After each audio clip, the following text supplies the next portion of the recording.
আসলাম।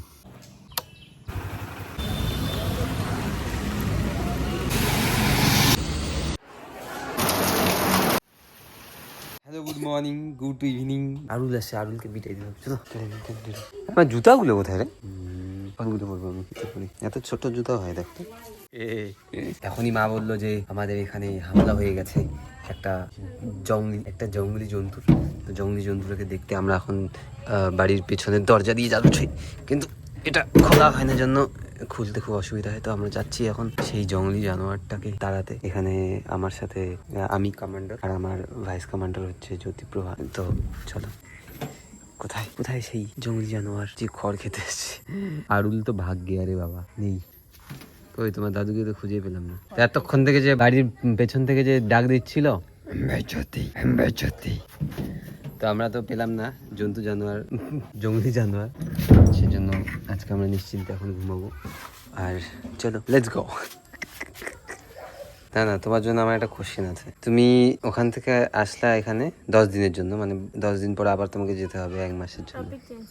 Topic তো মে লাকে হি ছোড়ুঙ্গা। তুমি আসলে এখানে 10 দিনের জন্য, ভাদ্র মাসটা গোটাটাই থাকবা। তুমি কান্না কেন করছিলা? কিসের জন্য? যে এখানে আবার কম দিন থাকতে হবে জন্য? এখানে তোমার বেশি দিন থাকার ইচ্ছা। তুমি তোমার বাড়িতে ছাইলে তুমি আমাদের বাড়িতে গিয়ে থাকো, তারপরে তোমাকে মানে মানে ওখানে বেশি দিন রাখার পরে তোমাকে এখানে 2 দিনের জন্য আনা হবে। 2 দিনের জন্য না, এখানে বেশি দিনের জন্য।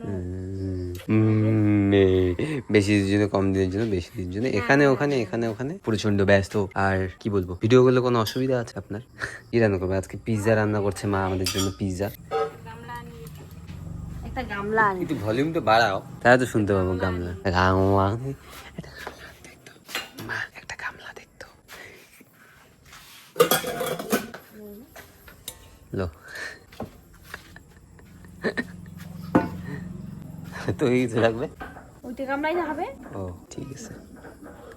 তোর মাথায় তো ঢুকে গেল রে একদম ফট করে। দেখি বল স্যালুট, বল না স্যালুট। ঘুগনি খেতে ইচ্ছা করতেছে, সেইটাই তো সেই আনিয়ে খাওয়া দিই। ঘুগনি পাওয়া যায় তো রেডিমেড, কিন্তু একটু ওইদিকে যেতে হয়। ও যে না, তুমি কি খাবা? বাইরের ঘুগনি খাবা না ঘরের ঘুগনি খাবা? বাড়িটা না ভালো লাগে।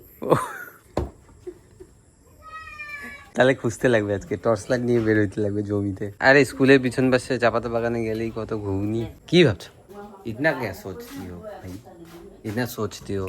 এত গোমরা মুখ হয়ে থাকো, একটু সেট হও। শ্বশুর বাড়িতে সারা জীবন থাকতে হবে, বুঝছো? ইচ্ছা নাই কোনো থাকার।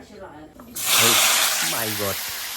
শোনো না, কুকুর সামনে শুধু মোবাইলটা নিয়ে আসি। হ্যাঁ, মোবাইলটা নিয়ে আসি, হ্যালো বন্ধুরা, তারপরে শেষ। বল না। মামা খায় গু ভাত। আর কুহু খায় মামার গু। লবণ বেশি হয় না কম হয়? বেশি হয়। কি দিয়ে আবার খাসির মাংস? আমরা কুকুরকেও খাসির মাংস দিয়ে ভাত খাই। জোকস অ্যাপার্ট, ওর কয়েকদিন আগে গাড়ির সাথে একটু অ্যাক্সিডেন্ট হয়ে ও রাস্তায় শুয়েছিল। তো মানে ওকে খাবারটা আগে দাও, ও মাখতেছো আর দেখে আসছে ও। তোমার গল্প পড়ে আগে আমাকে খাবারটা দাও। হ্যাঁ, ওইটাই বলতেছে। মানে ও রাস্তায় শুয়েছিল আর একটা গাড়ি এসে ওর উপর দিয়ে চলে গেছে। তবুও যে বেঁচে আছে, এইটাই অনেক ধন্যবাদ ভগবানকে। না রে বাবা, এ হচ্ছে অনেকটা আমার মতো, মানে আমার সাথে ওর ম্যাচ করে যায়, কারণ আমিও অনেকগুলো করে খাই কিন্তু আমার চেহারা একদমই হয় না।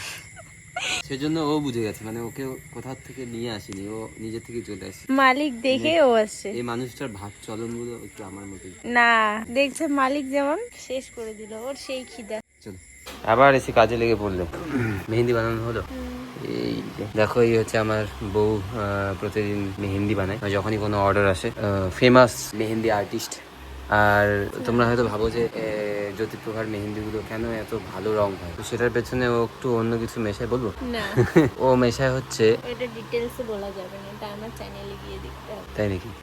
ওটা হচ্ছে কিছু মানে তো তোমাদেরকে আমি স্টোরিটা বলি যে ও কি মেশায়, ঠিক আছে? তো এটা আমারও অজানা ছিল, কিন্তু আমি একবার সকালে উঠে দেখলাম যে ও বিছানায় নেই। তো আমি বাইরে গেলাম ওকে খুঁজতে, আর দেখি যে ও মানে মাঠের মধ্য দিয়ে কোথায় যেন যাচ্ছে, জঙ্গলে যাচ্ছে। তো গিয়ে দেখলাম যে ওখানে চামচিকার যে পায়খানা পড়ে থাকে সেইগুলো মেশায়। তোমরা যদি ওর কাছ থেকে কোনো টিপস নিতে চাও তো ওর নাম্বারে কন্ট্যাক্ট করতে পারো, ও তোমাদেরকে বলে দেবে। আর ও এই সব জিনিস, মানে এই দুর্লভ জিনিসগুলো খুঁজে এমন একটা ফ্লেভার তৈরি করেছে যে ওকে এখন কেউ বিট করতেই পারছে না। তো আপাতত এইসব মিশিয়ে এখন একদম খুব পপুলারিটি পেয়েছে।